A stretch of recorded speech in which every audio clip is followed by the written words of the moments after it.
As an avalanche of his own lies threatens to bury his fledgling political career, freshman Congressman George Santos is facing multiple legal investigations and calls for his resignation, even from a few fellow Republicans.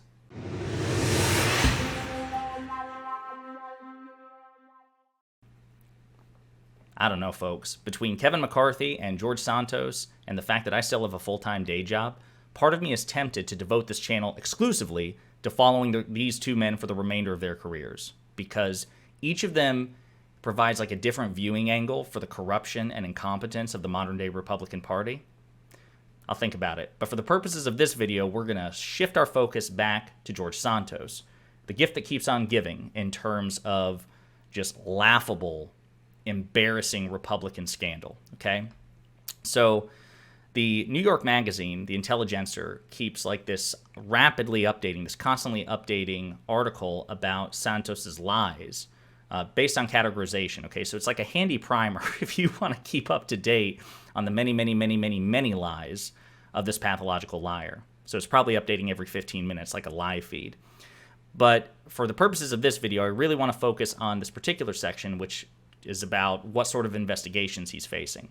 So, as the Intelligencer reports, Santos's many fabrications are now being investigated by the Nassau County District Attorney in New York, the New York State Attorney General's Office, and federal prosecutors in the Eastern District of New York. The focuses of the first two inquiries are not publicly known, but NBC News reports that the Eastern District prosecutors are looking into Santos's finances, including his unusual financial disclosures and the loans he made himself while running for the House. Plus, days after he was sworn in, the nonprofit Campaign Legal Center also filed an official complaint with the FEC, the Federal Election Commission, accusing Santos of illegally using campaign funds for personal expenses like rent.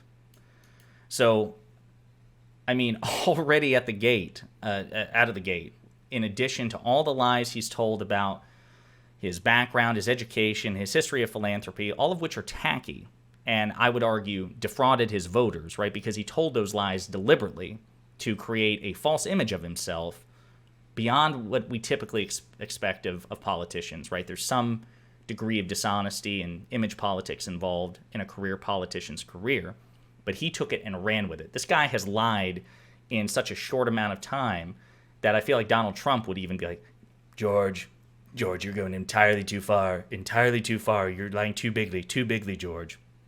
Or whatever. Just a lot of deception packed into such a short political career. And on top of that, his new boss, Kevin McCarthy, the Speaker of the House, says that Representative Santos should not be seated on top committees. The Speaker did not embrace calls for Santos's resignation, even though members of both parties are calling for it at this point. No, McCarthy said emphatically as he headed into a GOP steering committee meetings where members are deciding which colleagues should serve on certain committees.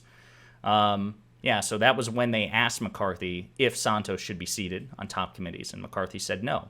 Now, of course, because McCarthy has such a slim margin, a slim majority in the House of Representatives, he needs every vote he can get, right?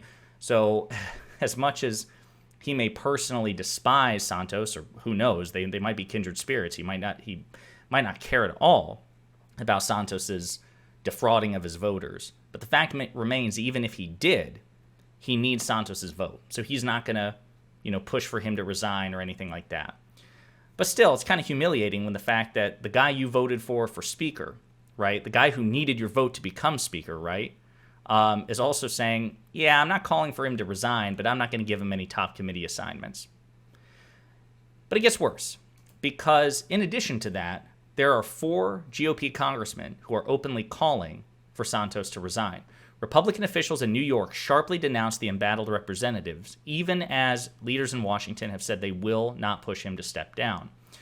So these are people from his own home state, which adds extra sting, right? They're taking a principled stance, which is relatively rare for modern-day Republicans.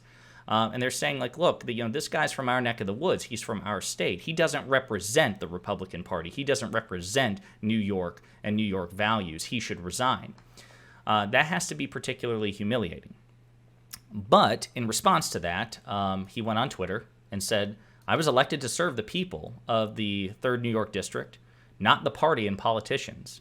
I remain committed to doing that and regret to hear that local officials refuse to work with my office to deliver results to keep our community safe and lower the cost of living. I will not resign."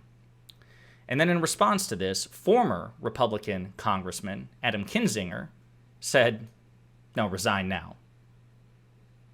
To which George Santos responded, "Go on CNN and cry about it." And then he posted a picture of Adam Kinzinger with tears in his eyes, I believe, during one of the January 6th Select Committee meetings. Now, as a reminder, Adam Kinzinger is a lifelong Republican, even though he's no longer a member of the Republican Party in the House of Representatives. His voting record with Republicans and Donald Trump was exceedingly high, in the high 80s and low 90s, if I'm not mistaken, higher than people like Matt Gaetz, for example. So his Republican bona fides are well established. Love him or hate him, Kinzinger is a Republican.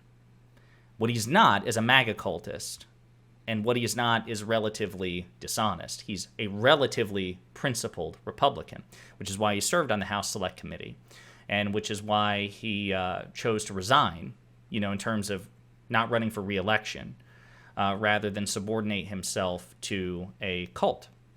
He's also a veteran, so to whatever extent that matters to those of you who are moderates and centrists and conservatives potentially watching this video. Whereas George Santos is none of those things. He is a cultist, he is a liar, he is unprincipled, and he's not a veteran, okay? So it's just interesting to see the back and forth here. Again, nobody can force Santos to resign. I think that the Speaker of the House can call for a vote to expel George Santos from the House. And of course, if Kevin McCarthy were to do that, he'd get every Democratic vote, to be sure, and probably at least 4 Republican votes. But again, Kevin McCarthy is incentivized not to do that. He needs every single ally he can get. And beggars can't be choosers, and Republicans really have no compunction about lying and fraud in the first place. So George Santos, I guess, would be right at home. Hey, you! Thanks for watching. If you liked the video, and I hope that you did, please hit the like and subscribe buttons below. And if you absolutely hated the video, the best revenge for you is also to hit the like and subscribe buttons below. That'll teach me. If you want to share an opinion or share some feedback, go ahead and leave a comment, all right? 2023 is a year of change, hence the aggressive rebrand and commitment to new content. Inspired by my friends Luke Beasley and STV Philly, my personal goal for this channel is to hit 40,000 subscribers by the end of the year. So I'm hoping you'll do me a solid by spreading the word and the videos to potential fans and hate watchers alike. And in the meantime, we'll be pondering politics again with you very soon.